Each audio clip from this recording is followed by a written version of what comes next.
صلی اللہ تعالی علیہ وآلہ وسلم کی بارگاہ عالیہ میں درود و سلام کا ہدیہ عرض کرنے کے بعد معزز سامعین،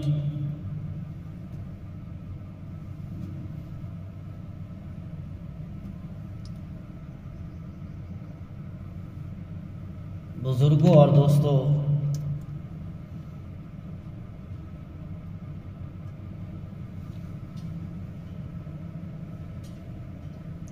حدیث پاک سعادت الدارین میں موجود ہے کہ حضرت آدم علیہ السلام کی جب تخلیق ہوئی، آپ کو پیدا کیا گیا، انسانیت کے پہلے انسان ابو البشر ہمارے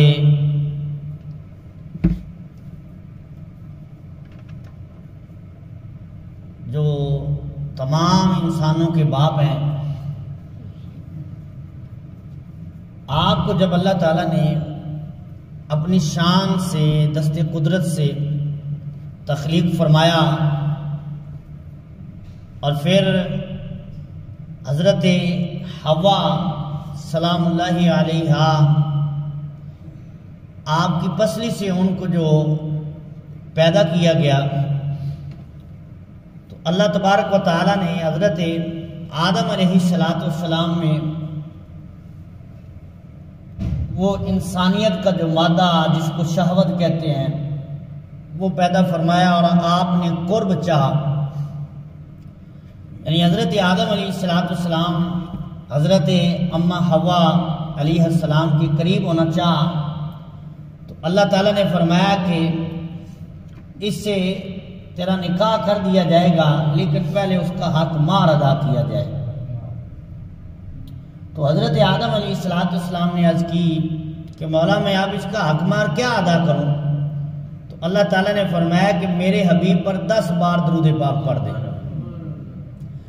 یہ تیرا 10 بار درود پاک پڑھا ہوا جو ہے یہ حق مہر ہو جائے گا۔ تو ہمارے باپ حضرت آدم علیہ السلام نے جو حضرت حوا سے نکاح میں حق مہر ادا کیا ہے وہ کیا ہے؟ وہ حضور کی ذات میں درود پاک پڑھا گیا ہے۔ تو ہم درود پاک کے کیسے جو ہے وہ منکر ہو سکتے ہیں؟ اور پھر اہل سنت و جماعت کی تو نشانی ہے درود پاک کی کثرت، کہ اہل سنت و جماعت والوں کی یہ نشانی قرار دیا گیا ہے کہ وہ درود پاک کی کثرت کریں گے۔ جو اہل سنت و جماعت، اہل بہشت، اہل جنت جو ہوں گے وہ حضور کی ذات پہ کثرت کے ساتھ درود پاک پڑھیں گے۔ تو حصول برکت کے لیے ایک مرتبہ بارگاہ رسالت میں درود و سلام کا دیا پیش کر لیجیے۔ الصلاۃ والسلام علیک یا سیدی یا رسول اللہ وعلی آلک واصحابک یا سیدی یا حبیب اللہ۔ الصلاۃ والسلام علیک یا سیدی یا رحمۃ للعالمین وعلی آلک واصحابک یا سیدی یا خاتم النبیین۔ معزز سامعین، بزرگوں اور دوستوں، آج داماد رسول خلیفہ ثالث، تیسرے خلیفہ، جو اپنی سخاوت سے بڑے مشہور ہیں، اور پھر ذو النورین کا آپ کو یہ لقب حاصل ہوا، حضرت عثمان غنی رضی اللہ تعالی عنہ، آپ کے ذکر خیر سے جو ہے وہ برکت حاصل کریں گے۔ 18 ذو الحج کو آپ کی شہادت کا دن ہے، تو حضرت عثمان غنی رضی اللہ تعالی عنہ السابقون الاولون میں داخل ہیں، یعنی جنہوں نے پہلے کلمہ پڑھا ہے ان میں حضرت عثمان غنی رضی اللہ تعالی عنہ آپ شامل ہیں۔ اور حضرت عثمان غنی بہت بڑے تاجر تھے اور بڑے مالدار تھے، اور اسلام سے پہلے بھی حضرت ابوبکر صدیق رضی اللہ تعالی عنہ کے آپ دوست تھے، آپ کا آپس میں یارانہ تھا، دوستی تھی۔ اور اکثر اوقات ایسے بھی ہوتا تھا کہ حضرت صدیق اکبر جب مال لے کر جاتے تھے تجارت کے لیے تو وہ حضرت عثمان کا بھی مال لے کر جاتے تھے، اور اکثر اوقات ایسا ہوتا تھا کہ حضرت صدیق اکبر جب کوئی شے مال خریدتے یا لیتے تو وہ حضرت عثمان غنی کی طرف سے بھی خرید لیا کرتے تھے، یعنی اتنا بھروسہ اور اتنا اعتبار تھا۔ تو جب حضرت صدیق اکبر رضی اللہ تعالی عنہ نے کلمہ پڑھا اور مسلمان ہوئے تو حضرت عثمان غنی کے پاس آئے اور فرمایا کہ اے عثمان، میں نے جو ہے وہ اللہ کے نبی کا کلمہ پڑھ لیا ہے اور میں چاہتا ہوں کہ تو بھی کلمہ پڑھ لے، تو بھی مسلمان ہو جا۔ تو حضرت عثمان غنی نے کیلو کال حجت نہیں تھی، یہ نہیں کہا کہ میں معجزہ دیکھوں گا، میں پہلے دیکھوں گا پرکھوں گا پھر بات کریں گے، یہ نہیں کہا۔ تو حضرت عثمان کے غنی رضی اللہ تعالیٰ عنہ کے جو کلمات ہیں نا وہ یہ تھے، مفہوم اس کا یہ بنتا ہے، حضرت عثمان غنی نے عرض کیا اے ابو بکر، جب میری دنیا میں کبھی آپ نے میرا برا نہیں سوچا، دنیا کے معاملے میں آپ نے میرا برا کبھی نہیں سوچا، تو یقیناً آپ میرا دین میں بھی برا نہیں سوچیں گے۔ جس نبی کا آپ کلمہ پڑھتے ہیں مجھے لے کر چلیے میں بھی اس کا کلمہ پڑھ لوں گا۔ تو حضرت صدیق اکبر رضی اللہ تعالی عنہ آپ کے کہنے پر حضرت عثمان غنی رضی اللہ تعالیٰ عنہ نے کلمہ پڑھا اور مسلمان ہوئے۔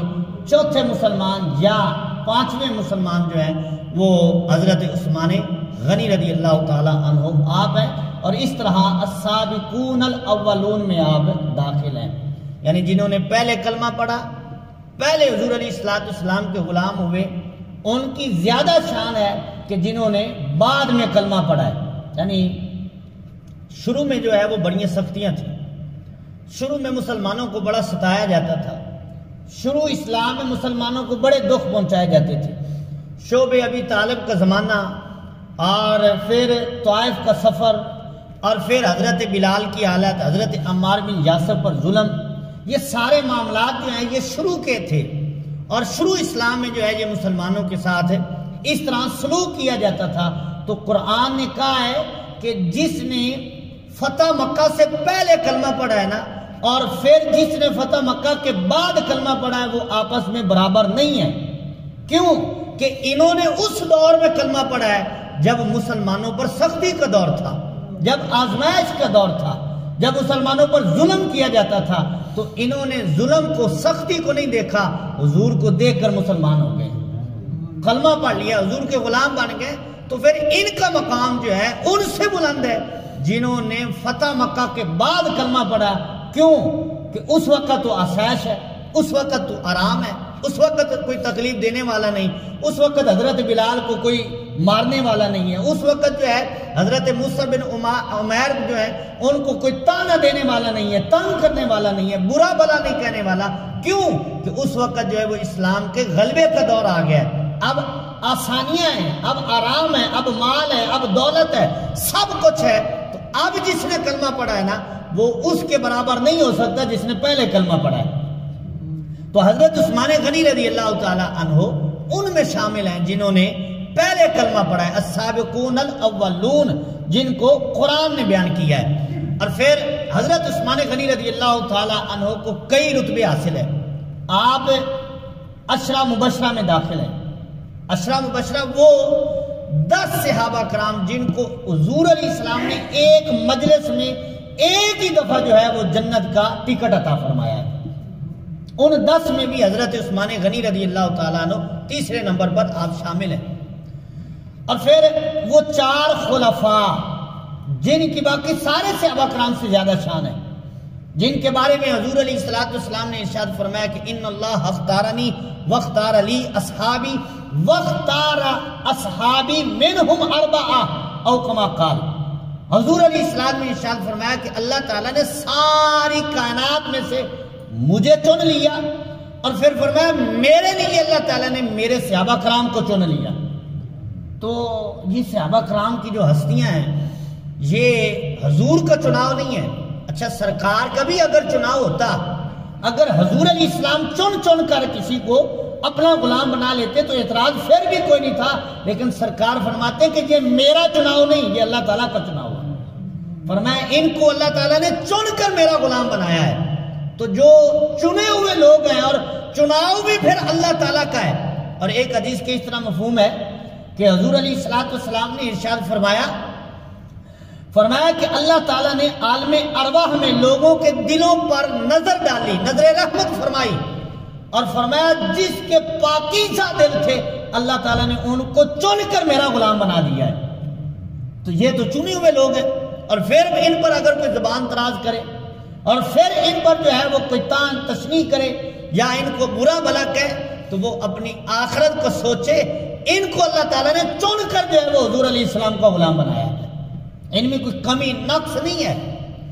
اچھا پھر دیکھیے حضور علیہ السلام نے ارشاد فرمایا اللہ تعالیٰ نے مجھے چنا، اور پھر میرے لیے اللہ تعالیٰ نے میرے صحابہ کرام کو چن لیا، اور پھر آگے ارشاد فرمایا ان چنے ہوئے لوگوں میں سے بھی اللہ تعالیٰ نے ان 4 کو چن لیا ہے۔ تو یہ چاروں جو ہیں یہ خلفائے راشدین جن پر لفظ بولا جاتا ہے یہ چنے ہوئے ہیں۔ ان چنے ہوئے لوگوں میں بھی جو چنے ہوئے 4 ہیں وہ حضرت ابوبکر صدیق، فاروق اعظم، عثمان غنی اور حضرت شیر خدا رضی اللہ تعالی عنہم، یہ 4 ہیں کہ جن کی سب سے زیادہ شان ہے، اور ان 4 میں بھی سب سے زیادہ شان حضرت ابوبکر صدیق کی ہے رضی اللہ تعالی عنہ۔ اور یہی ہمارا عقیدہ ہے اور یہی ہمارا سبق ہے۔ تو حضرت عثمان غنی رضی اللہ تعالی عنہ ان 4 میں بھی شامل ہیں اور ان 10 میں بھی شامل ہیں۔ اور پھر اس کے بعد بدر والوں کا مقام آتا ہے کہ بدر والے جو ہیں وہ باقی سارے صحابہ کرام سے افضل ہیں، جو بدر کے موقع پر 313 صحابہ کرام اپنی جان جو ہے تھیلیوں پر رکھ کر جو ہے وہ سرکار کے ساتھ چل دیے۔ سامان بھی نہیں ہے لڑنے کا، جو ہے وہ تلواریں بھی زیادہ نہیں ہیں، سواریاں بھی نہیں ہیں، کھانے بھی نہیں ہیں، اور پھر رمضان شریف کے روزے بھی رکھے ہوئے ہیں، اور یہ ہے کہ جس گٹلی پر وہ روزہ رکھتے تھے چوس کر اسی پر افطار کرتے تھے، یہ حالت تھی، لیکن پیچھے نہیں ہٹے۔ صحابہ کرام عرض کرتے ہیں یا رسول اللہ جب تک ہماری جسم میں جان ہے نا ہم پیچھے نہیں ہٹیں گے، ہمارے اوپر سے کوئی گزر کر ہی آپ تک پہنچ سکے گا، جب تک ہم ہیں آپ تک کوئی پہنچنے نہیں دیں گے۔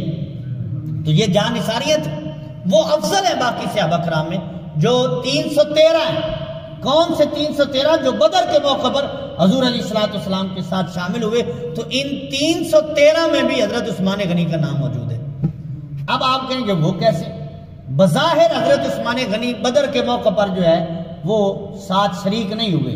اس کی وجہ بخاری شریف میں موجود ہے کہ جب حضور علیہ السلام بدر کے موقع پر تشریف لے کر جانے لگے تو حضرت عثمان غنی نے اجازت چاہی کہ میں بھی ساتھ چلوں گا، تو سرکار نے فرمایا نہیں، آپ اپنی اہلیہ حضور علیہ السلام کی شہزادی جو آپ کے نکاح میں اس وقت تھی، سرکار نے فرمایا تم ان کے ساتھ رہو، اللہ تعالیٰ تمہیں اجر عطا فرمائے گا، اللہ تعالیٰ تمہیں وہی اجر عطا فرمائے گا جو بدر میں شامل ہونے والوں کو عطا فرمایا۔ تو اس لحاظ سے ان 313 میں بھی اگر دیکھا جائے تو حضرت عثمان غنی شامل ہے۔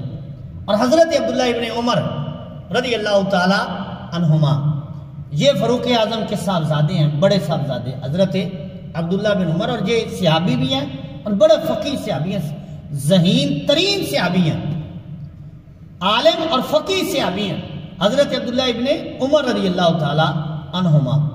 تو آپ سے ایک مصر کے بندے نے سوال کیا حضرت عثمان غنی پر، اس نے اعتراض کیے، اور اعتراض اس کے 3 تھے۔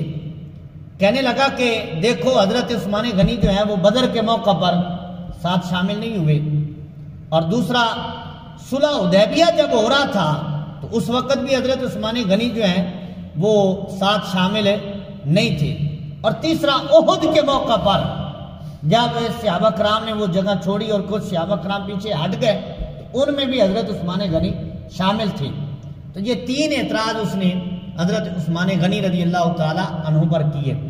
تو اب رحماء بینہم کی تفسیر دیکھیں، حضرت عبداللہ ابن عمر نے اس کو جواب دیے۔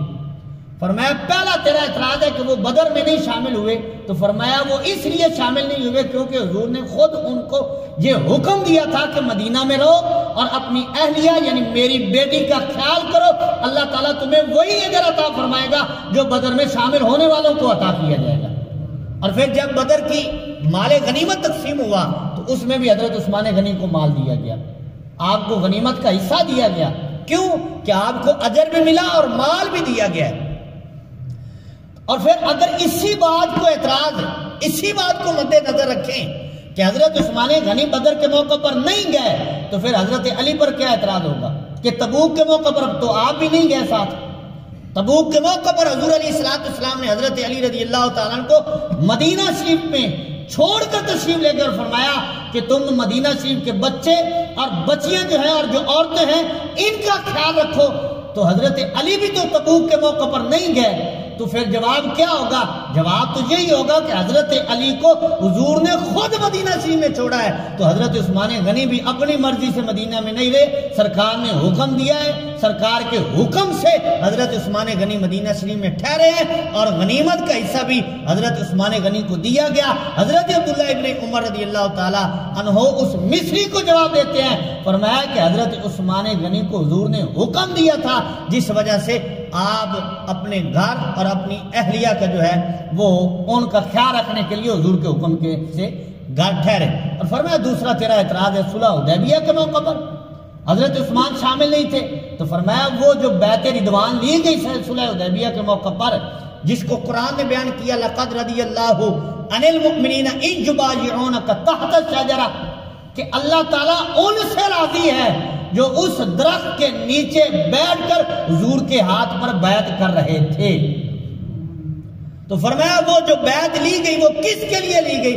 وہ حضرت عثمان غنی کے لیے تو لی گئی ہے کہ صلح حدیبیہ کے موقع پر 1400 صحابہ کرام جب حضور علیہ السلام کے ساتھ احرام باندھ کر نکلتے ہیں اور اس حدیبیہ کے موقع پر سرکار علیہ السلام ٹھہرے اور سرکار نے حضرت عثمان غنی کو بھیجا، فرمایا جاؤ مکہ شریف میں جا کر حالات کا تقاضا کرو، اور پھر سرکار نے فرمایا وہاں جو غریب صحابی رہتے ہیں نا ان کے کانوں میں یہ بھی خبر پہنچا دینا کہ اب تمہاری پریشانیاں ختم ہونے والی ہیں، جلدی مکہ فتح ہو جائے گا، کیونکہ یہ خبر تو پہلے آ چکی تھی انا فتحنا لک فتحا مبینا، اللہ تعالیٰ فتح عطا فرمائے گا اذا جاء نصر اللہ والفتح، تو یہ فتح کی خوشخبری اللہ تعالیٰ نے حضور کو عطا فرما دی تھی۔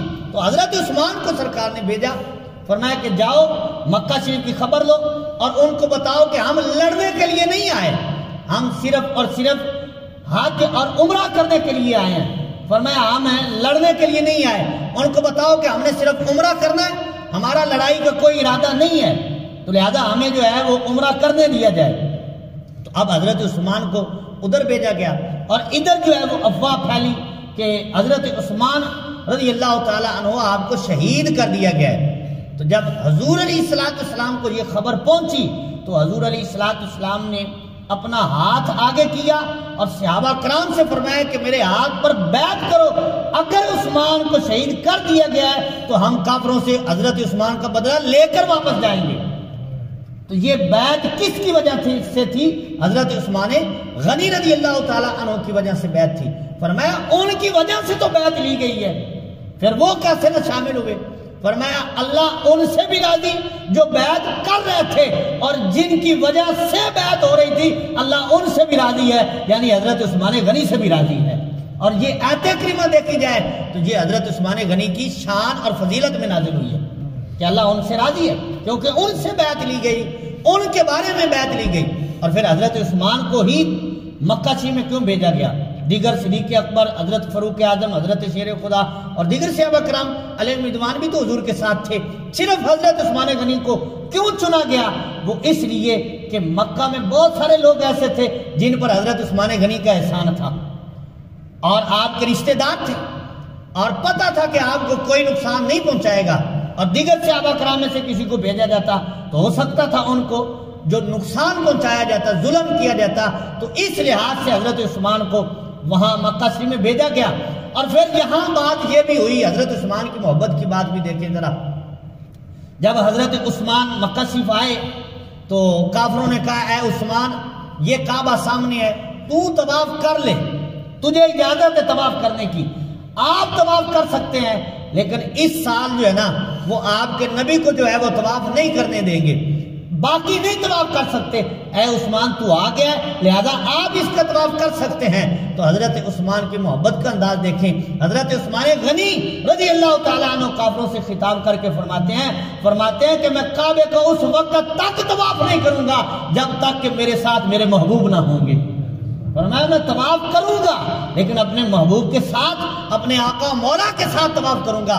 اور پھر ادھر بھی بات ہوئی، صحابہ کرام میں بھی یہ بات ہوئی، صحابہ کرام نے کہا کہ عثمان تو بڑا جو برکت والا ہے، عثمان تو برکت لے گیا، کیوں کہ وہ تو مکے کے کعبے کے نظارے دیکھ رہے ہوگا، وہ تو طواف کر رہے ہوں گے، حجر اسود کو چوم رہے ہوں گے، مقام ابراہیم کے بوسے لے رہے ہوں گے، جناب حتیم میں جو ہے نفل ادا کر رہے ہوں گے، صفا مروہ کے چکر لگا رہے ہوں گے، تو وہ تو کعبے کے نظارے کر رہے ہوں گے۔ تو سرکار علیہ السلام نے بھی خبر دی، فرمایا عثمان اس وقت تک طواف نہیں کرے گا جب تک ہم نہیں کریں گے۔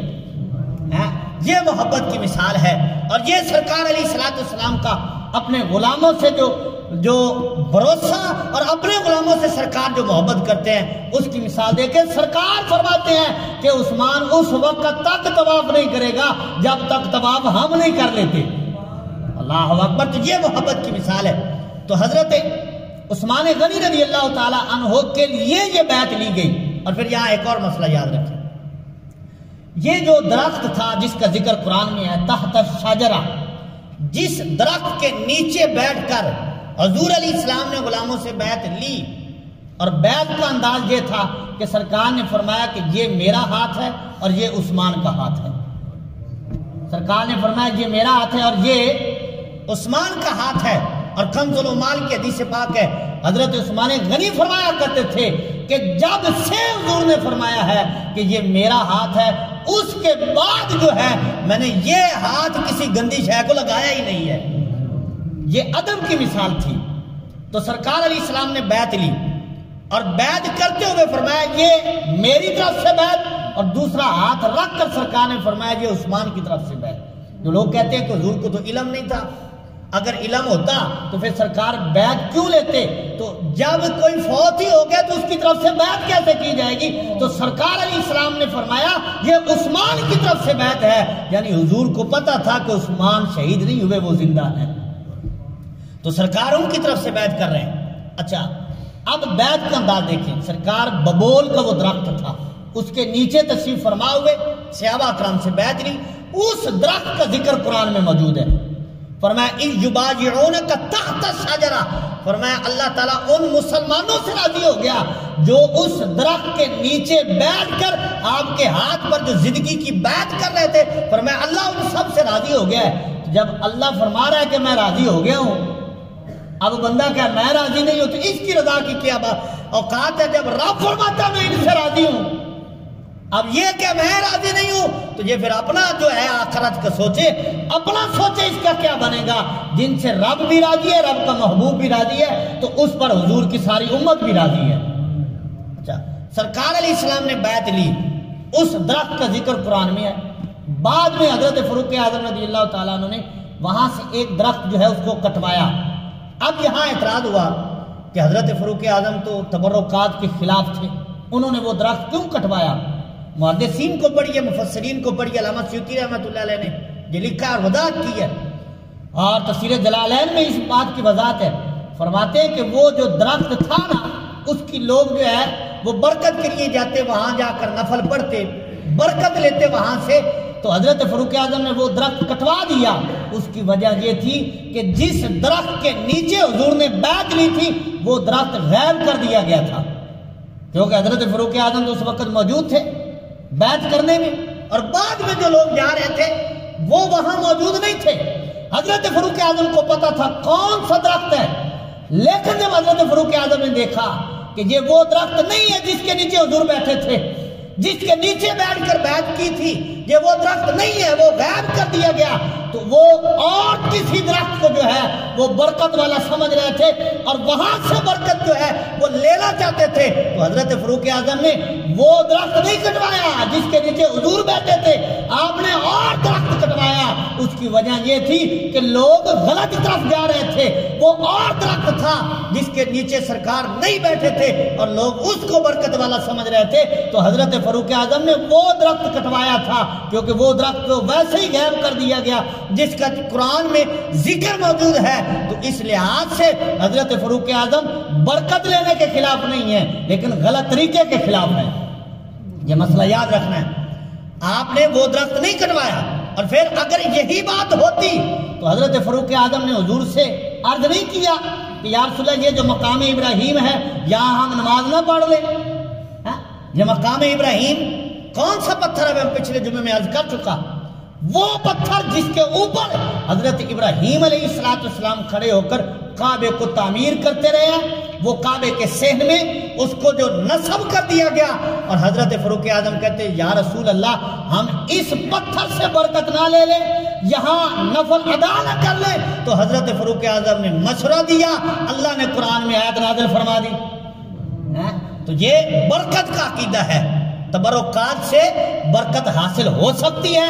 فاروق اعظم اس کے مخالف نہیں تھے۔ اور پھر دوسری بات دیکھیے، اللہ تبارک و تعالیٰ نے سورہ فتح میں ارشاد فرمایا ان الذین یبایعونک انما یبایعون اللہ ید اللہ فوق ایدیہم، فرمایا کہ اے محبوب وہ جو آپ کی بیعت کر رہے تھے نا وہ اللہ کی بیعت کر رہے تھے۔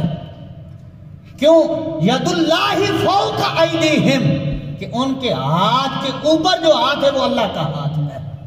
اچھا، صحابہ کرام علیہم رضوان نے جب حضور کے ہاتھ پر بیعت کی تو حضرت عثمان غنی وہاں موجود نہیں تھے۔ حضور علیہ السلام نے صحابہ کرام کے ہاتھ کے اوپر ہاتھ رکھا اور فرمایا یہ عثمان کا ہاتھ ہے۔ اب یہاں محبت والی بات دیکھنا ذرا، یہ عثمان کا ہاتھ ہے، فرمایا یہ عثمان کی طرف سے بیعت۔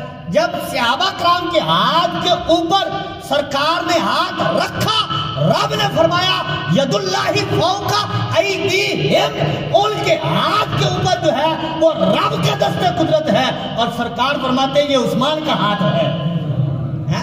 دیکھیں کتنی محبت کی مثال ہے، حضور فرمایا یہ عثمان کا ہاتھ ہے اور رب فرمایا ید اللہ فوق ایدیہم۔ یہ کتنا یہ ان کا مقام ہے، رب فرمایا یہ رب کا ہاتھ ہے، جبکہ اللہ تعالیٰ تو ہاتھ سے پاک ہے نا، دست قدرت اللہ تعالیٰ کا۔ اللہ تعالیٰ فرمایا یہ میرا ہاتھ ہے اور سرکار فرمایا یہ عثمان کا ہاتھ ہے۔ اللہ اکبر۔ تو حضرت عبداللہ ابن عمر رضی اللہ تعالیٰ نے اس کو جواب دیا، فرمایا جو بیعت رضوان لی گئی ہے وہ کس کے لیے لی گئی ہے؟ وہ عثمان غنی کے لیے لی گئی ہے، وہ اس بیعت میں شامل نہیں تو کون شامل ہوگا؟ اور فرمایا تیسرا تیرا اعتراض احد والا، کہ وہ احد کے مقام پہ حاضر نہیں تھے۔ فرمایا اللہ تعالیٰ نے قرآن میں نہیں فرمایا وَلَقَدْ عَفَا عَنْكُمْ، قرآن میں یہ فیصلہ موجود ہے کہ اللہ تعالیٰ نے ان کو معاف کر دیا ہے۔ فرمایا جب رب معافی کا اعلان کرتا ہے تو کون ہوتا ہے اعتراض کرنے والا؟ تجھے کس نے اختیار دیا ہے کہ تو ان پہ اعتراض کرے؟ جب رب فرما رہا ہے اور قرآن کا یہ فیصلہ ہے، قرآن میں آیت موجود ہے وَلَقَدْ عَفَا عَنْكُمْ، فرمایا رب نے یہ فرمایا ہے، اللہ نے ان سے جو معافی کا اعلان کر دیا، وَلَقَدْ عَفَا عَنْكُمْ، اللہ نے ان سب کو معاف کر دیا، اللہ ان سب پہ راضی ہو گیا۔ جب رب راضی ہو گیا ہے، رب نے معاف کر دیا ہے، تجھے کس نے اختیار دیا ان پہ اعتراض کرے؟ تو حضرت عبداللہ ابن عمر نے اس کے تینوں اعتراضوں کا جواب دے کر آگے جملے فرمائے فَاذْهَبْ، ہماری زبان میں کہتے ہیں دفع ہو جا، فرمایا دفع ہو جا یہاں سے۔ اور یہ جو جواب ہے نا اپنے ساتھ لے جانا، کوئی پوچھے تو اس کو بھی بتانا کہ حضرت عبداللہ ابن عمر نے حضرت عثمان غنی کی کیسے شان کو بیان فرمایا ہے۔ یہ ان کی محبت کی مثال تھی، اور یہ مقام ہے حضرت عثمان غنی رضی اللہ تعالی عنہ کا کہ آپ چاروں میں بھی شامل ہیں، آپ 10 میں بھی شامل ہیں، ان 313 میں بھی شامل ہیں، اور ان 1400 صحابہ کرام بیعت رضوان میں بھی شامل ہیں، اور پھر جو سارے صحابہ کرام ہیں ان میں بھی اعلیٰ مقام پر حضرت عثمان غنی جو ہے وہ آپ شامل ہیں۔ یعنی ہر لحاظ سے دیکھا جائے تو حضرت عثمان غنی جو ہے وہ حضور علیہ السلام کی غلامی میں اور حضور علیہ السلام کی بارگاہ میں مقبولیت کا درجہ رکھنے والے جو ہیں وہ حضرت عثمان غنی رضی اللہ تعالیٰ عنہ آپ کی ذات گرامی ہے۔ اور پھر دیکھیے حضرت ام کلثوم رضی اللہ تعالیٰ عنہ، حضرت رقیہ اور حضرت ام کلثوم، ان دونوں کا نکاح جو ہے وہ حضرت عثمان غنی سے یکے بعد دیگرے ہوا ہے۔ یکے بعد دیگرے کا مطلب کہ ایک کا وصال ہو گیا، اور روایت میں ہے کنز العمال اور دیگر حدیث کی کتابوں میں موجود ہے کہ جب سرکار بدر سے واپس تشریف لا رہے تھے تو اس وقت حضور کی شہزادی حضرت رقیہ جو ہے ان کو کی تدفین کی جا رہی تھی۔ اس وقت ان کو قبر میں رکھا جا رہا تھا، حضرت عثمان غنی وہاں موجود تھے۔ تو اس کے بعد حضرت عثمان غنی رونے لگ گئے، آپ بڑا رو رہے تھے۔ تو سرکار علیہ السلام نے پوچھا ہے عثمان کیوں رو رہے ہو؟ تو عرض کی یا رسول اللہ علیہ السلام رو اس لیے رہا ہوں کہ پہلے مجھے ایک مرتبہ حاصل تھا صحابہ کرام میں، پہلے مجھے ایک درجہ حاصل تھا کہ آپ میرے سسر تھے، میں آپ کا داماد تھا، اب یہ میرا جو درجہ ختم ہو گیا ہے۔ تو سرکار نے فرمایا عثمان رونا، اللہ نے مجھے حکم دیا ہے کہ اسی مہر پر میں آپ سے اپنی دوسری بیٹی کا نکاح کر دوں جس حق مہر پہ میں نے پہلی بیٹی کا نکاح کیا تھا۔ فرمایا اللہ تعالیٰ نے یہ مجھے حکم دیا ہے۔ اور پھر حدیث پاک کا مفہوم ہے، حضور علیہ السلام نے ارشاد فرمایا کلو حسب و نسب انقطع یوم القیامہ، فرمایا قیامت کے دن ہر حسب نسب رشتے جو ہے نا سارے ہی ختم ہو جائیں گے۔ حسب اور نسب، حسب کا کسی سے خون کا رشتہ ہونا، نسب کا خون کا رشتہ ہونا، اور حسب کا کہ کسی سے بندہ تعلق جوڑ لے، رشتہ لے لے یا دے لے، اور سحری کا ہوتا ہے کہ سسرالی رشتہ۔ فرمایا یہ تینوں رشتے جو ہے نا قیامت کے دن ختم ہو جائیں گے، لیکن فرمایا میرا حسب بھی قائم رہے گا، میرا نسب بھی قائم رہے گا، اور میرا سسرال بھی قائم رہے گا۔ فرمایا کہ جس سے میں رشتہ لوں وہ بھی جنتی، جس کو میں رشتہ دوں وہ بھی جنتی۔ اور سرکار علیہ السلام نے فرمایا کہ میں جس سے رشتہ لیتا ہوں وہ بھی جنتی ہوتا ہے، جس کو رشتہ دیتا ہوں وہ بھی جنتی ہوتا ہے۔ تو دو یاروں کو حضور نے رشتہ دیا اور دو یاروں سے حضور نے رشتہ لیا، یعنی حضرت صدیق اکبر کی شہزادی حضور کے گھر، حضرت فاروق اعظم کی شہزادی حضور کے گھر، اور حضرت عثمان غنی کے گھر حضور کی شہزادی، اور حضرت علی کے گھر حضور کی شہزادی۔ اس طرح دیکھا جائے تو یہ چاروں یار جو ہیں یہ حضور کے جو سسرالی رشتے بھی دار ہیں، اور حضور علیہ السلام کے یار بھی ہیں اور حضور کے رشتے دار بھی ہیں۔ اور سرکار نے فرمایا میرا رشتہ نہیں ختم ہوگا، باقی سارے رشتے ختم ہو جائیں گے، باقی سارے تعلقات ختم ہو جائیں گے، لیکن فرمایا جس کا میرے ساتھ تعلق جڑ گیا، جس کا میرے ساتھ رشتہ جڑ گیا، فرمایا نہ دنیا میں ختم ہوگا نہ آخرت میں ختم ہوگا۔ تو حضرت عثمان غنی کے گھر حضور کی دو شہزادیاں ہیں، اور محدثین نے لکھا ہے کہ پوری کائنات میں، صرف اس امت میں نہیں، پوری کائنات میں حضرت آدم علیہ السلام سے لے کر حضور علیہ السلام تک کسی بندے کو یہ مقام حاصل نہیں ہوا کہ کسی کے گھر ایک نبی کی دو بیٹیاں آئیں۔ یہ مقام صرف اور صرف پوری کائنات میں حضرت عثمان غنی کو حاصل ہے کہ حضور کی دو شہزادیاں جو ہیں وہ ان کے نکاح میں آئی ہیں۔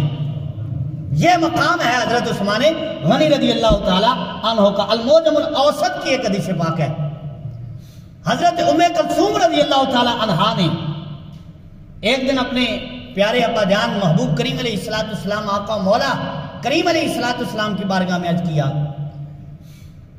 اس کا مفہوم یہ تھا کہ انہوں نے حضرت علی کے فضائل سنے کہ ان کی بڑی فضیلت ہے، اور اس کے راوی حضرت عبداللہ ابن عباس رضی اللہ تعالی عنہما ہیں۔ یہ حضرت عبداللہ ابن عباس جو ہیں یہ حضور کے چچا زاد رشتے کے اعتبار سے بھائی لگتے ہیں، حضرت عباس کے شہزادے رئیس المفسرین ہیں۔ تو آپ اس وقت گھر میں موجود تھے، آپ ہی اس حدیث کے راوی ہیں۔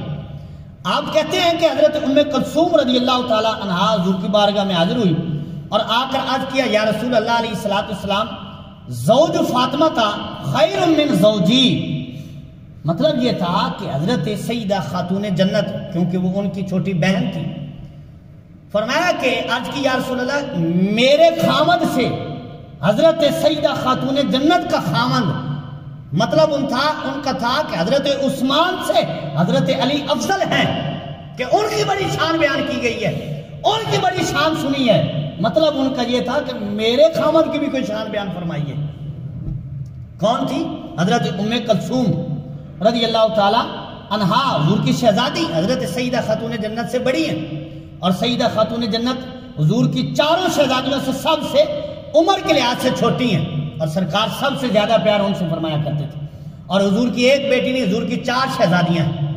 انشاءاللہ تعالی یہ تفصیلاً جو ہے اس پہ ایک جمعہ جو میں عرض کروں گا، لیکن ابھی جو میں موضوع بیان کر رہا ہوں اس کے اعتبار سے حضرت ام کلثوم رضی اللہ تعالیٰ عنہا، آپ نے عرض کی یا رسول اللہ میرے خامد سے یعنی حضرت عثمان سے حضرت علی کی شان زیادہ ہے، تو قال سرکار نے فرمایا زوجو کی۔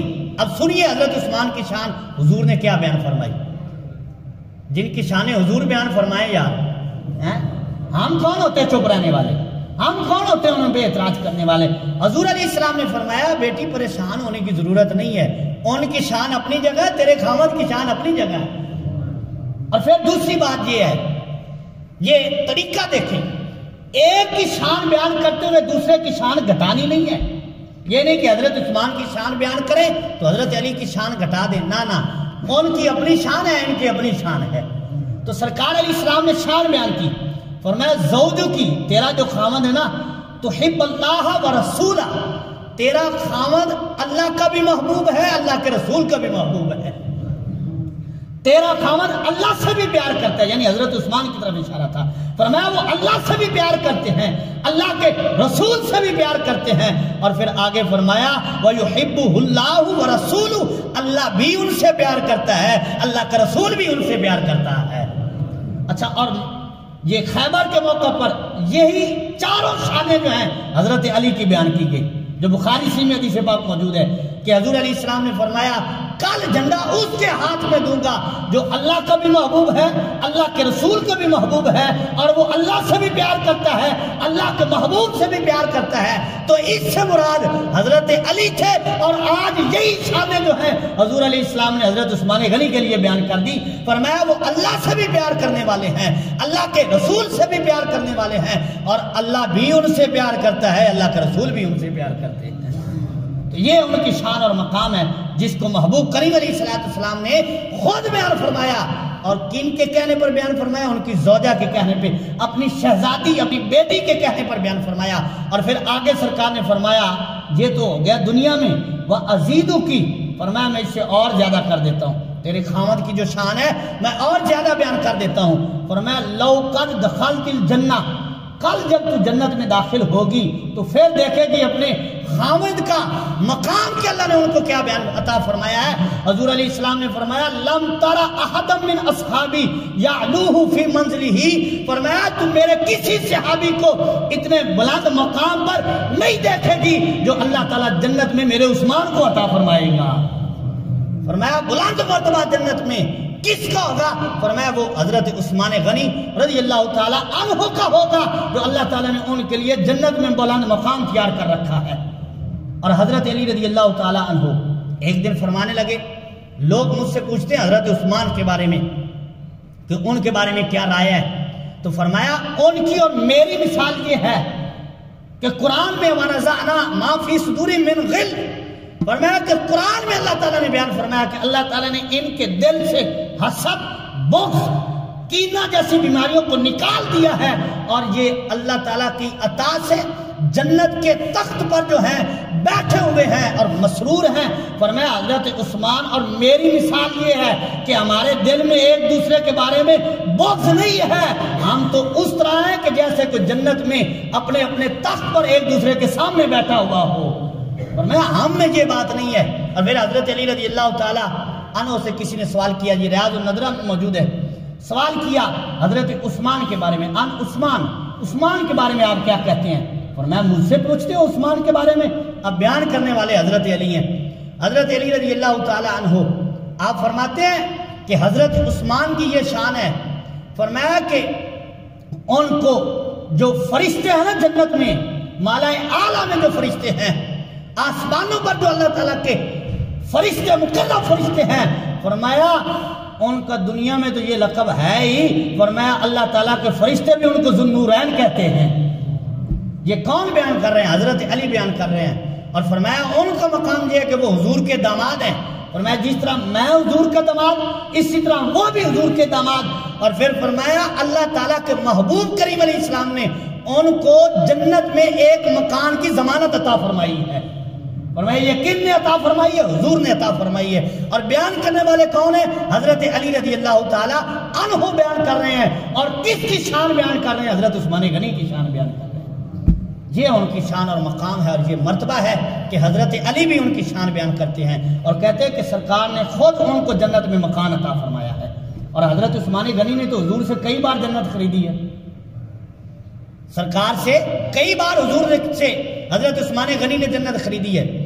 اور متعدد بار دیکھا جائے تو 17 بار ایسی روایات آتی ہیں کہ جن میں حضرت عثمان غنی نے حضور سے پیسوں کے ساتھ جنت خریدی ہے. اچھا جب موقع آیا مسجد نبوی کی توسیع کا تو وہ قریب مکان تھا. وہ مکان کس نے خرید کر دیا؟ حضرت عثمان غنی نے دیا. بیر روما کا موقع آیا، وہ کنواں جہاں سے میٹھا پانی ملتا تھا، وہ مسلمانوں کو مہنگے دام دیتا تھا، یہودی تھا اس کا مالک. تو سرکار نے فرمایا کہ یہ دے لے، اس کے بدلے جنت میں ایک چشمہ لے لے. اس نے کہا جی ایسا نہیں کر سکتا. تو حضرت عثمان غنی کو پتا چلا 35,000 درہم دے کر اس کے منہ مانگی قیمت دی اور کنواں خرید لیا. سرکار کی بارگاہ میں حاضر ہو گئے. عرض کی یا رسول اللہ، وہ جو بشارت اس کے لیے تھی، وہ جو آپ نے عنایت فرمائی تھی کہ جو اس کنویں کو جو دے دے مسلمانوں کے لیے وقف کر دے، اس کے لیے جنت میں چشمہ، یا رسول اللہ وہ اب بھی ہے یا ختم ہو گئی ہے؟ سرکار نے فرمایا اب بھی ہے. تو حضرت عثمان غنی نے فرمایا حضور پھر میں نے خرید لیا ہے، آج سے وہ کنواں میں مسلمانوں کے لیے، آپ کے غلاموں کے لیے وقف کرتا. جنت خریدی ہے کس نے؟ حضرت عثمان غنی نے. اچھا پھر دوسری بات یہاں دیکھیں، بزرگ فرماتے ہیں کہ حضور نے جنت بیچی، حضرت عثمان نے خریدی. بیچنا خریدنا دو چیزوں کی دلالت کرتا ہے. جو شے بیچ رہا ہے وہ مالک ہے. اگر کسی کی ملکیت میں ہے، شے نہیں ہے، یہ مالک ہے، یہ میری ملکیت نہیں ہے، میں اس کو فروخت نہیں کر سکتا، بیچ نہیں سکتا. اور اگر ملکیت ہے، قبضہ نہیں ہے، تو وہ بھی شے بندہ بیچ نہیں سکتا، وہ بیع فاسد ہے. اگر ملکیت ہے، قبضہ نہیں ہے، بیع باطل ہے. اگر قبضہ نہیں ہے، ملکیت ہے، بیع فاسد ہے. علماء اس کی وضاحت کرتے ہیں. لیکن میں جو بات عرض کرنا چاہتا ہوں، حضور نے جنت بیچی، حضرت عثمان نے خریدی. حضور کا بیچنا یہ بتاتا ہے کہ جنت حضور کی ملکیت بھی ہے، حضور کے قبضے میں بھی ہے. سرکار بیچ رہے ہیں. اور حضرت عثمان غنی نے خرید کر بتایا ہے کہ سرکار دنیا میں جس کو جو شے عطا فرما دیتے ہیں وہ دنیا میں بھی اس کی ہوتی ہے، آخرت میں بھی اس کی ہوتی ہے. حضرت عثمان غنی نے خریدی. اچھا پھر دوسری بات کہ ایک شے بندہ ایک بار بیچے، دوبارہ تو اس کو نہیں نہ بیچ سکتا.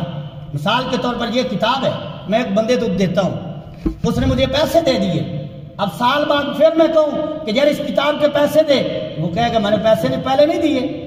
وہ کہے گا تو نے پہلے بیچ تو دی ہے، اب دوبارہ کیوں بیچتا ہے؟ تو حضور نے ایک بار نہیں 2 بار بیچی ہے اور کئی بار بیچی ہے. تو پھر اس کا ایک جواب تو یہ ہے کہ جنت ایک نہیں، جنتیں 8 ہیں. جنتیں 8 ہیں. تو حضور نے 2 جنتیں حضرت عثمان غنی کو بیچ دی. اور حضرت عثمان غنی نے بار بار جنت خریدی، وہ اس لیے کہ کل قیامت کے دن جب حضور کے غلاموں کو مشکل وقت آئے گا تو حضرت عثمان غنی اپنا حصہ پیش کر دیں گے. اور یہ حدیث پاک میں بھی ریاض النظرہ میں موجود ہے کہ حضور علیہ السلام نے ارشاد فرمایا کہ میرا عثمان میری امت کے 70,000 بندے ایسے ہوں گے جن پر جہنم واجب ہو چکا ہوگا. ایک ہوتا ہے کہ وہ اپنے جو گناہ ہیں ان سے بچ جائے گا، حساب ہو جائے گا، بچ جائے گا، جنت میں چلا جائے گا. کوئی تھوڑا سا مشکل ہے، بچ جائے گا، ایسا نہیں ہے. یا وہ اس کے گناہوں سے سبب سزا ملے پھر جنت میں چلا جائے، ایسا نہیں ہے. حضور علیہ السلام نے فرمایا 70,000 بندہ ایسا جن پر جہنم واجب ہو چکی ہوگی، فرمایا ان کی شفاعت کر کے میرا عثمان جنت میں لے کر جائے گا. اللہ اکبر. یہ کن کی شفاعت کا عالم ہے؟ حضرت عثمان غنی کی شفاعت کا یہ عالم ہے. تو حضرت عثمان غنی کے آقا کی شفاعت کا عالم کیا ہوگا؟ ایک میں کیا میرے اس یہاں کی حقیقت کتنی، مجھ سے 100 لاکھ کو کافی ہے، اشارہ تیرا. تو حضرات اکرامی حضرت علی رضی اللہ تعالیٰ عنہ نے ایک دن محبوب کریم علیہ السلام کی بارگاہ میں عرض کیا، یا رسول اللہ علیہ السلام سب سے پہلے حساب کس کا ہونا ہے؟ اچھا یہ کتنا بڑا سوال ہے. ابھی مرنا ہے, مرنے کے بعد اٹھنا ہے, پھر قیامت قائم ہوگی, پھر حساب و کتاب ہوگا. اور حضرت علی پوچھ کر بتا رہے ہیں کہ جن سے ہم پوچھ رہے ہیں ان سے پوشیدہ شاید کوئی نہیں ہے, وہ جانتے ہیں عرش ہے. حضرت علی رضی اللہ تعالیٰ عنہ ریاض نظرہ میں روایت موجود ہے, عرض کرتے ہیں یا رسول اللہ علیہ السلام سب سے پہلے حساب کس کا ہونا ہے؟ تو سرکار علیہ السلام نے ارشاد فرمایا میرے یار ابو بکر کا. کہیے ذرا سبحان اللہ. کس کا حساب پہلے ہونا ہے؟ حضرت ابو بکر صدیق رضی اللہ تعالیٰ عنہ کا. اور پھر حضرت صدیق اکبر کا حساب ہوگا تو وہاں تو نیکیاں نیکیاں ہوں گی, وہاں تو بدی والا معاملہ ہی کوئی نہیں ہونا. اچھا پھر آج کی یا رسول اللہ ان کے بعد کس کا حساب ہوگا؟ تو سرکار نے فرمایا ان کے بعد جو نمبر آتا ہے وہ فاروق اعظم کا ہی آتا ہے, اور ان کے بعد عمر کا حساب ہوگا رضی اللہ تعالیٰ عنہ. تو حضرت علی رضی اللہ تعالیٰ پھر سوال عرض کیا یا رسول اللہ ان کے بعد حساب کس کو ہونا ہے؟ تو سرکار نے فرمایا پھر ان کے بعد اے علی تیرا حساب ہوگا, اے علی تیرا حساب ہوگا رضی اللہ تعالیٰ عنہ. حضرت شیر خدا نے عرض کی یا رسول اللہ آج عثمان کہاں گئے؟ مطلب کیا تھا کہ ہمیشہ تیسرے نمبر پر حضرت عثمان کا نام آتا ہے, آج میرا نمبر کیوں آیا؟ اور یہ حضرت علی نے بھی بتایا ہے کہ تیسرا نمبر میرا نہیں عثمان کا نمبر ہے. جب تیسرا نمبر عثمان کا ہے تو حضرت علی نے یہ بھی بتا دیا کہ ہر معاملے میں پہلا نمبر جو ہے وہ حضرت صدیق اکبر کا ہے. حضور کے بعد پہلے نمبر پہ کوئی نہیں آ سکتا اس امت میں. دمادم مست کلندر علی دا پہلا نمبر ہے, صحیح نہیں ہے کون؟ کسے ملنگ جاہل بابے دا اور عجیب قسم لوگوں دا کال ہے. صحیح کال کیڑا ہے؟ دمادم مست کلندر صدیق اکبر دا پہلا نمبر, پہلا نمبر پوری امت میں. اور اس بات پہ ساری امت کا اتفاق ہے کہ حضور کے بعد اس امت میں جو پہلا نمبر ہے وہ کسی اور کا نہیں ہے, وہ حضرت ابو بکر صدیق رضی اللہ تعالیٰ عنہ کا ہے. آج حضرت علی نے عرض کیا یا رسول اللہ آج بڑی عجیب بات ہے, ہمیشہ تیسرا نمبر حضرت عثمان کرا. جب مسجد نبی تعمیر ہوئی تو حضور نے پہلا پتھر رکھا, پھر فرمایا حضرت ابو بکر کو آپ رکھیں, یہ القصائص الکبری میں موجود ہے. پھر حضور نے فرمایا عمر سے فرمایا آپ رکھیں, پھر حضرت عثمان سے فرمایا آپ رکھیں. یہ پتھر رکھنے کے بعد سرکار نے فرمایا میرے بعد خلافت بھی اسی ترتیب سے ہوگی. یہ ایک علیحدہ موضوع ہے. تو حضرت علی رضی اللہ تعالیٰ عنہ نے عرض کیا یا رسول اللہ آج تیسرا نمبر میرا, جبکہ ہمیشہ ہی تیسرا حساب کی نمبر کس کا ہوتا ہے؟ وہ حضرت عثمان غنی کا ہوتا ہے. تو سرکار نے فرمایا اے علی میں نے اللہ تعالیٰ کی بارگاہ میں عرض کیا کہ مولا میرا عثمان بڑا حیا والا ہے, میرا عثمان ہے بڑا حیا والا ہے. وہ روایت حضرت عائشہ رضی اللہ تعالیٰ عنہا سے جو روایت ہے کہ سرکار تشریف فرماتے, صدیق اکبر آئے, حضور بیٹھے رہے, حضرت فاروق اعظم آئے, حضور تشریف فرما رہے, اور پھر حضرت عثمان غنی آئے تو حضور نے پہلے کپڑے سوارے, کپڑے سوار کر پنڈلی کو ڈھانپ کر پھر جو ہے فرمایا کہ اب عثمان کو آنے دو. حضرت عثمان حضور کی بارگاہ میں حاضر ہوئے اپنے کام سے, پھر وہ چلے گئے. تو حضرت ام المومنین عائشہ پاک رضی اللہ تعالیٰ عنہ نے عرض کیا یا رسول اللہ یہ کیا وجہ ہے؟ ابو بکر آئے آپ بیٹھے رہے, عمر آئے آپ بیٹھے رہے, اور عثمان آئے آپ نے پہلے کپڑے سوارے پھر ان کو اجازت دی ہے, اس کا کیا مطلب ہے؟ تو سرکار نے فرمایا اے عائشہ میں اس بندے سے حیا نہ کروں جس بندے سے اللہ کے فرشتے بھی حیا کرتے ہیں. اتنے حیادار تھے, اتنے حیادار تھے, اتنا حیا ان میں تھا کہ جن کے حیا کا خیال خود حضور بھی رکھتے ہیں. تو اللہ تعالیٰ کی بارگاہ میں عرض کیا, سرکار فرماتے ہیں میں نے عرض کیا مولا میرا عثمان بڑا حیادار ہے, بڑا حیا رکھتا ہے, مولا میرے عثمان کو بغیر حساب کے جنت عطا فرما. تو سرکار نے فرمایا اے علی تیسرے نمبر پہ حساب تیرا ہوگا اور میرا عثمان بغیر حساب کے جنت میں جائے گا. یہ شان ہے ان کی, یہ مقام ہے ان کا, فرمایا بغیر حساب کے انہوں نے جنت میں جانا ہے, اور 70,000 بندے کی شفاعت کر کے اپنے ساتھ جنت میں لے کر جائیں گے. یہ کون ہے؟ یہ حضرت عثمان غنی رضی اللہ تعالیٰ عنہ جن کا آج ہم ذکر کر رہے ہیں, یہ ان کا مقام ہے. اور پھر دیکھیے حضرت عثمان غنی رضی اللہ تعالیٰ عنہ, غنی آپ کا لقب ہے, آپ بڑے سخی تھے, بڑی سخاوت کی ہے. اور بلکہ غزوہ تبوک کی بات میں نہ کروں تو بات تو ادھوری رہ جائے گی. غزوہ تبوک یہ وہ مسلمانوں کا لشکر تھا جو سب سے تعداد میں بڑا تھا. غزوہ تبوک سفر بھی زیادہ تھا اور سفر کے بعد تعداد بھی زیادہ تھی. جب تعداد زیادہ تھی تو مال بھی زیادہ چاہیے تھا. تقریباً 30,000 کے قریب اور بعد 40,000 کے قریب جو مسلمانوں کی تعداد غزوہ تبوک کے موقع پر تھی. اور سب سے زیادہ سفر جو ہے وہ اسی غزوہ کے موقع پر تھا، اور باقی غزوات میں حضور نے کبھی نہیں بتایا تھا کہ کدھر کا ارادہ ہے، لیکن اس غزوہ کے موقع پر حضور نے بتا کر جو مسلمانوں کو، غلاموں کو اپنے ساتھ لے کر گئے ہیں کہ فلاں علاقے میں فلاں جگہ پر جانا ہے، فلاں قوم سے غزوہ کرنا ہے، جہاد کرنا ہے۔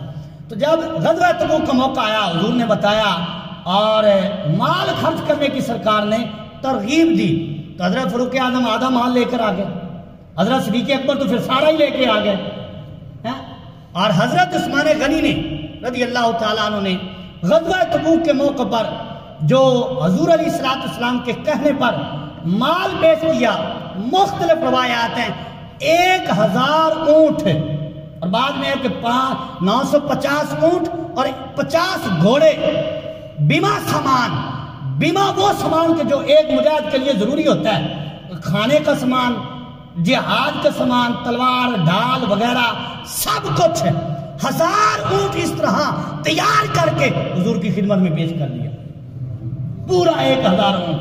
اور اس اونٹ پہلے اونٹ خریدنا، اونٹ کتنا مہنگا، پھر اس کے اوپر پورا مجاہد کا سامان تیار کرنا وہ کتنا مہنگا، تو حضرت عثمان غنی نے 1000 اونٹ جو ہے وہ اس طرح تیار کر کے سرکار کی بارگاہ میں خدمت میں پیش کر دیا، اور پھر اس کے ساتھ 10,000 دینار حضرت عثمان غنی نے اس دن حضور کی خدمت میں پیش کیے۔ یہ دینار سونے کا ہوتا ہے، درہم چاندی کا ہوتا ہے، تو ایک دینار کی قیمت آج کتنی بنے گی؟ یہ ایک دینار میں 10,000 دینار حضرت عثمان غنی نے حضور علیہ السلام کی بارگاہ میں لا کر پیش کیے۔ تو روایت میں آتا ہے کہ سرکار نے حضرت عثمان کا وہ مال اپنی جو کپڑے میں اپنی گود میں لے کر سرکار ایسے ان کو ہلا بھی رہے تھے، اور ساتھ سرکار فرما رہے تھے کہ آج کے بعد اگر عثمان کوئی عمل نہ بھی کرے تو یہ عمل عثمان کے لیے کافی ہے، یہی عمل کافی ہے، کوئی عمل حضرت عثمان کو نقصان نہیں پہنچائے گا۔ حضرت عثمان غنی کی یہ شان ہے، اور ایک بار نہیں متعدد بار حضور علیہ السلام کی زبان اقدس سے حضرت عثمان غنی کے لیے دعائیں نکلی ہیں۔ ہم ہوتے ہیں دعائیں لیتے ہیں، ہم کہتے ہیں کہ دعا کرنا، حضرت عثمان غنی نے کبھی یہ نہیں کہا تھا کہ حضور میرے لیے دعا کرنا، وہ عمل ہی ایسا کر جاتے تھے کہ سرکار خود بخود ان کے لیے دعائیں کرنے لگ جاتے تھے۔ تو اس لیے دعائیں لینا چاہیے، دعائیں کروانے نہیں چاہیے۔ اس کا اتنا اثر نہیں ہوتا جو کہہ کے دعا کروائی جائے، اثر اس کا ہوتا ہے جو اگلے بندے کے دل سے ہی نکل جائے، خود ہی وہ دعا کر دے۔ اور پھر اس کی ایک اور روایت دیکھیں، مسلمان ایک لشکر سفر میں تھے کہ کھانے پینے کا سامان ختم ہو گیا، مسلمانوں کے چہرے جو ہیں وہ تبدیل ہو گئے بھوک کی وجہ سے، پیاس سے، تو منافقین جو ساتھ تھے وہ ہنسنے لگ گئے، وہ خوش ہونے لگے اور مسلمانوں کو کہنے لگے کلمہ پڑھا نا، اب پتہ چلا ہے نا، کلمہ پڑھ کے لے لیا نا مزہ، اب پتہ چلا ہے نا۔ تو جب یہ بات سرکار کی بارگاہ میں پہنچی تو حضور علیہ السلام نے اپنے غلاموں سے خطاب فرمایا، کنز العمال میں روایت موجود، دیگر حدیث کی کتابوں میں موجود ہے، سرکار نے فرمایا واللہ لا تغیب الشمس، فرمایا اللہ کی عزت کی قسم سورج غروب ہونے سے پہلے پہلے اللہ تعالیٰ تمہارے رزق کا جو ہے وہ انتظام فرما دے گا۔ یہ سرکار علیہ السلام فرماتے ہیں کہ سورج نہیں غروب ہوگا اس سے پہلے آپ کے رزق کا انتظام ہو جائے گا۔ حضرت عثمان کو یہ بات پہنچی کہ منافقین مسلمانوں کو تان کر رہے ہیں، تو حضرت عثمان منڈی میں گئے، 14 اونٹ خریدے، پھر کھانے کا سامان خریدا اور ان کو لاد دیا، اور لاد کر جو ہے سامان سرکار کی خدمت میں پیش کر دیا۔ جب سرکار نے سورج کے غروب ہونے سے پہلے وہ سامان کے ساتھ 14 اونٹوں کو دیکھا تو سرکار علیہ السلام خوش ہو گئے، مسلمان بھی خوش ہو گئے۔ اور یہاں حضرت انس رضی اللہ تعالی عنہ آپ فرماتے ہیں کہ میں نے دیکھا، اور دیگر جو صحابہ کرام ہیں ان سے بھی یہ روایات موجود ہیں، فرماتے ہیں کہ ہم نے اس دن دیکھا، حضرت ابو سعید خدری رضی اللہ تعالیٰ عنہ فرماتے ہیں میں نے اس دن دیکھا کہ حضور علیہ السلام دعا کر رہے تھے، اللہم عثمان رضیت عنہ فرض عنہ، مولا میں عثمان سے راضی ہو گیا ہوں، تو بھی راضی ہو گیا۔ یہ سرکار کی دعا ہے، اور کن کے بارے میں؟ عثمان کے بارے میں ہے۔ لیکن اگلے جملے مزے کے ہیں، حضرت سعید خدری رضی اللہ تعالیٰ عنہ کہتے ہیں میں نے کبھی بھی حضور کو اس طرح دعا کرتے ہوئے نہیں دیکھا جس طرح حضور نے عثمان کے بارے میں دعا کی۔ کیسے دعا کی؟ فرمایا عشاء کی نماز ادا کر کے حضور دعا کرنے لگے عثمان کے بارے میں،